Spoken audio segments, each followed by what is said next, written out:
Hey everybody, it is Matty here with Altcoin Buzz. It's Saturday. Hope you're having a good weekend so far. Today we're taking a look at Donald Trump, President Trump, and the context of his tweets about Bitcoin, disparaging that space and cryptocurrency. Of course, CoinDesk asks the question, could Donald Trump ban Bitcoin? Realistically, logically, is it possible? Pragmatically? We'll take a look at that. We'll take a look here on CNBC.com at Bitcoin versus Libra. If you're still convinced that Libra is a cryptocurrency, spoiler alert, it is not. Here are the key differences between the two cryptocurrencies. There's news in the way of Coinbase that we're discussing on altcoinbuzz.io. Coinbase users get new trading signals for smart trades. This is brought to us by Deepika. We'll also take a look briefly at the Coinbase blog that's discussing some of those topics. This about sums up the hypocrisy that we've been seeing with these politicians that have been coming out against Bitcoin. Steve Mnuchin in general is talking about cryptocurrency as being a bad space for money laundering and whatnot, and defended, if you can believe it, the US dollar. So take a look at this just to kind of kick things off. Fines for just laundering money. Well, Wachovia Bank, they were fined $160 million. Deutsche Bank, $670 million. Bank of Australia, they were fined $700 million. ING were fined $900 million. Citigroup, $237 million. Standard Charter, $967 million. Commerce Bank, $1.45 billion. HSBC, $1.9 billion. And JP Morgan, $2.05 billion. And guess what? They all used the US dollar and not Bitcoins. Somebody ought to send Steve Mnuchin a memo so he can be alerted to these developments. Let's look here at the market today on CoinGecko.com. Things are up for a Saturday. Not too bad, not too much, but up 1.5%. Total market cap at $292 billion, with Bitcoin sitting at $10,654 at the time of this recording. That's up 3.1%. Ethereum also up 4.1%. XRP 4.2. Litecoin up 2.7, and Bitcoin Cash up 4.2. Binance Coin 6.2, and EOS 7.1, leading the pack in the top 10. That is until we scroll down and see that Bitcoin SV is at 24.7% in the last 24 hours, 24.7% gains, and is sitting at $170 right now. Okay, on to today's main topic. Now we're on CoinDesk.com, and Noel Akeson is asking, could Donald Trump ban Bitcoin? Well, Bitcoin yet again graced global headlines last week after the president, of course, of the U.S., Donald Trump, took to Twitter to declare himself, quote, not a fan of cryptocurrencies whose value is highly volatile and based on thin air. So as Noel writes, the knee-jerk reaction to the possibility of a Bitcoin ban is, yeah, just try it. And I've talked about that. That's been my reaction in the past as well. Many believe that a ban would be unconstitutional. Most insist that even if passed, it would have no impact. I'm kind of in the latter camp. So in essence, writes Nicole, Trump can try to ban Bitcoin. If successful, the ban could have a material impact on the technology's value, but he won't. So the first point to take into consideration here, as Noel writes, is that code is not speech. And a lot of people see this ban on cryptocurrencies, this potential ban on Bitcoin, as an affront on their civil liberties. Not really. And I kind of agree with Noel here, because many people say that code is speech and as such is protected by the First Amendment. But this is not really as clear as it seems. Contrary to popular opinion, there has been no official statement supporting the claim. The Bernstein case, so often cited, in which a judge upheld the claim that the government could not stop the publication of code, was superseded by appeals and eventually dismissed without an official ruling. So for a couple of different reasons, we cannot consider code to be speech.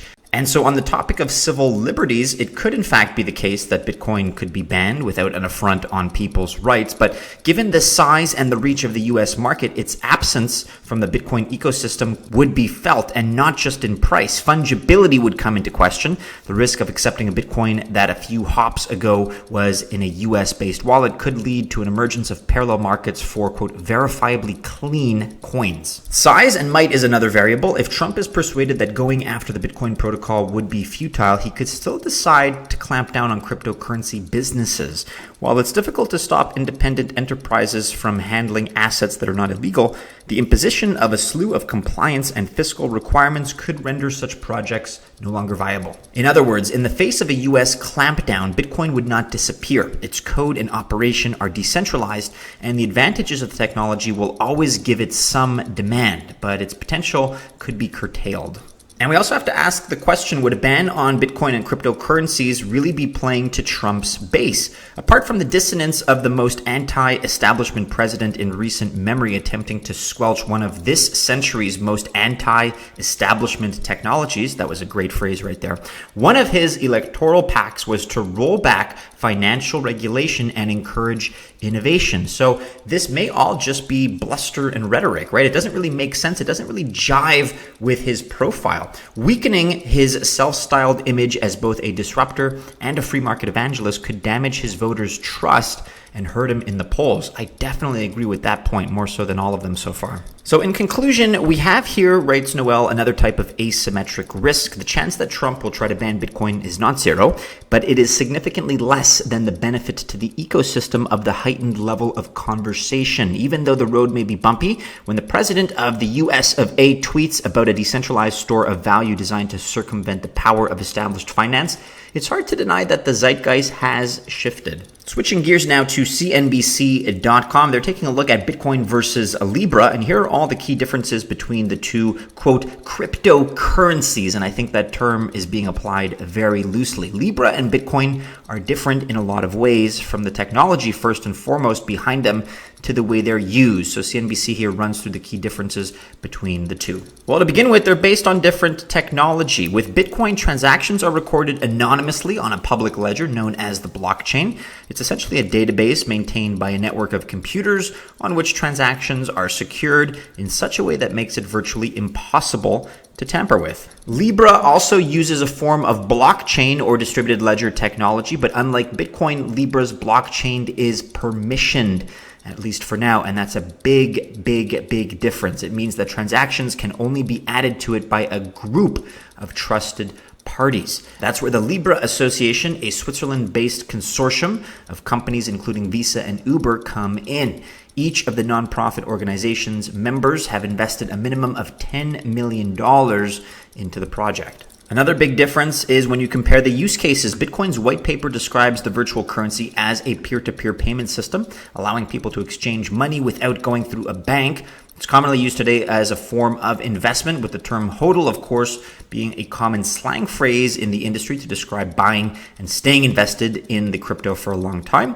It's frequently been referred to as a digital gold. But Libra's primary purpose is to be used in cross-border payments and money transfers. The currency is tied to a basket of government-backed currencies and other assets to avoid the volatile swings often seen in cryptocurrencies like Bitcoin and Ether. So it's referred by many in the industry as a stable coin, and Libra is aimed at maintaining a stable value. David Marcus, we covered him in the Senate Banking Committee hearing the other day. He's the Facebook executive leading the blockchain initiative. David has previously said it will work, quote, more like a traditional currency than a cryptocurrency. That's because it's not a cryptocurrency. Very simple. And of course, Bitcoin and Libra face different regulatory questions. Facebook's currency has taken the spotlight when it comes to talk of regulating cryptocurrencies, but some worry the company's blockchain project could be lumped in with other digital assets by regulators. Though Bitcoin's network involves so-called miners who record transactions, it wouldn't make sense to regulate them as they aren't trusted custodians of user funds, Van Halkenberg said. Cryptocurrency exchanges and wallets, on the other hand, do require regulatory oversight. He, by the way, is from Coin Center. Let us know what you think about Libra and all these developments in the comments below, members of the Altcoin Buzz Army. As I've mentioned before, I'm not too fond of the project. I can respect their ambitions, which I feel are lofty and at least sound altruistic. I don't think that's really what their ambitions are at the end of the day. I think they want to make a lot of money with Libra, of course, but it's certainly not a cryptocurrency, and I won't budge on that. It's not decentralized, it's not permissionless, it's very top-down, it's very authoritative. And on top of all that, I don't trust Facebook. I've gone over this before with you in previous videos. If you want to check out what David Marcus had to say in long form, as well as some other testimonials by people within the cryptocurrency space, do be sure to check out that 6.5 hour plus video of the Senate Banking Committee that came out earlier this week. It's a thorny issue at the moment with a lot of moving parts, but there you have it. And let us know your thoughts and opinions as always below. Here now on altcoinbuzz.io, Coinbase users are getting a new trading signal from Smart Trades. Article here by Deepika. Coinbase allows its users exclusive trading data access. The trading signals based on this data will help traders build stronger crypto portfolios. So leading the landscape of cryptocurrency exchanges, Coinbase will soon be sharing its day-to-day trade data with the fellow platform users. Coinbase is about to follow a data aggregation model which will allow the Coinbase traders to access the platform with exclusive trading data. Among other features, we're going to be seeing new trading signals, top holder activity, typical hold time, and price correlation, all of which are important updates, which you can read more about here on blog.coinbase.com. This from the 17th of July. Trade smarter only on Coinbase. Build a data-driven investing strategy with exclusive unbiased trading signals. And that about rounds it out for the news today, everybody. Do be sure you are following us on all the regular social media channels and keep checking back into our website. You know it as altcoinbuzz.io. That's where you're going to get all the latest developments. And go ahead, like, subscribe, share, hit the bell to receive notifications if you enjoyed this video. Best of luck if you choose to invest, but have a wonderful Saturday, members of the Altcoin Buzz Army. I'm wishing you a great weekend. Get out there, enjoy it, have a great time, and we hope to see you again soon, as always, in our next video. Take care.